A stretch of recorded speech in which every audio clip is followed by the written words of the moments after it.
আমাদের মতো নিরীহ দোকানদারদের উপরে ওনারা বেশি চাপ সৃষ্টি করে। জায়গা মতন যদি এই চাপ সৃষ্টি হইতো তাহলে আজকে বাজারে ক্রাইসিস হইতো না। একটা তেল 850 টাকা কিনে আনি 850 টাকা বেশি, এরপরও আমাদের উপরে চাপ সৃষ্টি। অন্যান্য বছরের তুলনায় এবার সরকার যে উদ্যোগটা নিয়েছে, যেমন পেঁয়াজ, আদা, রসুন, ছোলা, মসুর ডাল, খেসারি ডাল, চিনি, আপনার খেজুর স্বাভাবিক দাম অবস্থানে আছে, উদ্যোগতি না।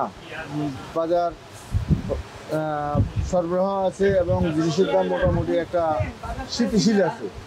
সবচেয়ে বেশি হলো ভোজ্য তেল, যেটা আমরা কয়েকদিন আগেও বলেছিলাম যে সরকারের বাণিজ্য উপদেষ্টা মহোদয়, প্রধান উপদেষ্টা, তেলের যে মেইন মালিক কোম্পানি করে নিয়ে বৈশা একটা সমাধান করার জন্য যে ওনাদের মেইন মালিকদের কী সমস্যা ওটা সরকার প্রধান ওনারা শুনবেন এবং সরকার ওনাদেরকে কতটুকু সহযোগিতা করতে পারে সেটাই হলো দেখার বিষয়।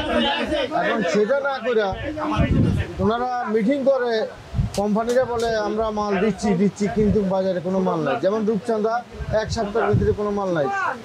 তীর গতকালে 1 কার্টুন মাল পেয়েছি, পুষ্টি মাল নাই, ফ্রেশ মাল নাই।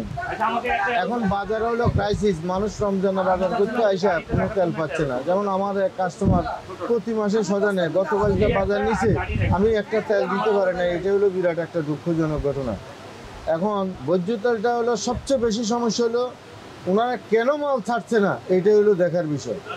আর বিশেষ করে বাজার মনিটরিং করে আমাদের মতো নিরীহ দোকানদারদের উপরে ওনারা বেশি চাপ সৃষ্টি করে। কিন্তু জায়গা মতন যদি এই চাপ সৃষ্টি হইতো তাহলে আজকে বাজারে ক্রাইসিস হইতো না। যেমন আমাদের উপরে আইসা আপনারা মাল দিচ্ছেন না কেন, মাল সাজান না কেন? আর মাল পাইলে তো আমরা সাজাবো, মাল পাইলে তো বিক্রি করবো।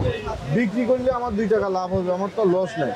এখন একটা তেল 850 টাকা কিনে আনি 850 টাকা বেশি, 2 লিটার একটা তেল 348 টাকা কিনে আনি 350 টাকা বেশি।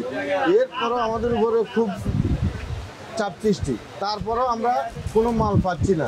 আমাদের দোকানটা খালি, একটা তেল কাস্টমার আইলে আমরা দিতে পারছি না। এটা হলো বিরাট আমাদের জন্য দুঃখজনক ঘটনা।